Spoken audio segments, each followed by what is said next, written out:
இல்லை திமுக அரசுன்னு வந்தாலே இப்படி தானே இருக்குமா? இல்லை திமுக அதிமுக 2 அரசுகளுமே இப்படி தான். திராவிட அரசுகளே இப்படி தான். இப்போ காவல்துறைக்கு எந்த அதிகாரமும் கொடுக்கப்படுவதில்லை. ஒரு குற்றவாளி கூட்டிகிட்டு போயிட்டு விசாரணைக்கு கூட்டிகிட்டு போயிட்டால் நீங்கள் அந்த இன்ஸ்பெக்டருக்கு 10 ஃபோன் போயிருக்கோம்.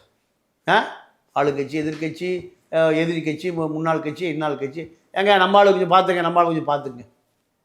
அப்புறம் எப்படி அவன் அந்த காவல்துறை நடவடிக்கை எடுப்பான்?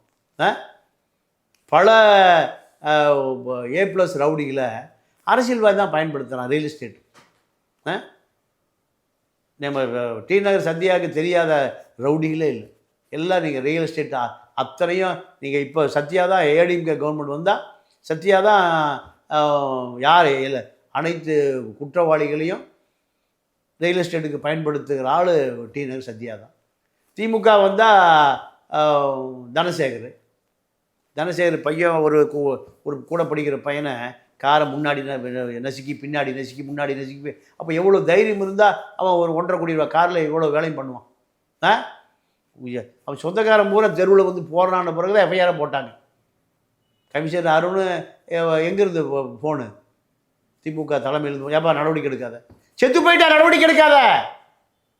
செத்து போனால் தனசேகர பேரை ஏற்றி கொண்டு விட்டான். ரேஞ்ச் ரோவில் ஏற்றி கொண்டு விட்டான். எத்தனை லட்சம் கழிச்சு எஃப்ஐஆர் போட்டீங்க? அந்த குடும்பம் பூரா சாலை மறியல் பண்ணிச்சு. சட்டம் தானாக இயங்குவதில்லை. செத்து போன குடும்பம் பூரா சேர்ந்து சாலை மறியல் பண்ணவர் தான் தனசேகர மகனுடைய பேரனுடைய அந்த வழக்கு பதிவு செய்யப்படும். இதுதான் தமிழ்நாட்டு நிலைமை. கன்னியாகுமரியிலேருந்து கும்மிடிப்பூண்டி வரைக்கும் தான் நிலைமை.